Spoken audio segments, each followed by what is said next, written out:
So మీరు hair thinning చూస్తున్నారా? So ఈ హెయిర్ థిన్నింగ్ ప్రాబ్లం అనేది మేల్స్లో కానీ ఫీమేల్స్లో కానీ చాలా కామన్గా చూసే విషయం. సో ఈ హెయిర్ థిన్నింగ్ గురించి మనం ఎర్లియస్ట్ పాసిబుల్గా పిఆర్పి కానీ జిఎఫ్సి ట్రీట్మెంట్స్ కానీ స్టార్ట్ చేసుకుంటే బెటర్.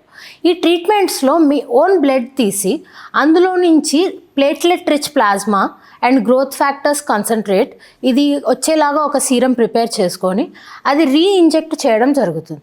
ఇలా చేస్తే మనకి ఆ రూట్ లెవెల్ నుంచి రిపేర్ జరిగి ఆ హెయిర్ గ్రోత్ అనేది ఈజీగా చూడవచ్చు. అండ్ చాలా మందికి బట్టతలతో కూడా బాధపడుతూ ఉంటారు. సో బట్టతలలో కూడా మనకి గ్రేడ్స్ ఉంటాయి, గ్రేడ్ 1 నుంచి 5 వరకు. సో ఇందులో 3rd, 4th, 5th గ్రేడ్ వాళ్ళు అయితే వాళ్ళు హెయిర్ ట్రాన్స్ప్లాంటేషన్ ముందుగా చేయించేసుకొని హెయిర్ ట్రాన్స్ప్లాంటేషన్ తర్వాత జిఎఫ్సి కానీ పిఆర్పి కానీ స్టార్ట్ చేసుకుంటే బెటర్. ఈ హెయిర్ ట్రాన్స్ప్లాంటేషన్ వచ్చేసి గ్రాఫ్ట్ ఏరియా అంటే వెనక స్కాల్ప్ నుంచి తీసి ఒక్కొక్క గ్రాఫ్ట్ మనం ఫ్రంట్ స్కాల్ప్లో ఇన్సర్ట్ చేయడం జరుగుతుంది. సో ఈ హెయిర్ ట్రాన్స్ప్లాంటేషన్లో మనకి 100% రిజల్ట్స్ అనేది చూడవచ్చు.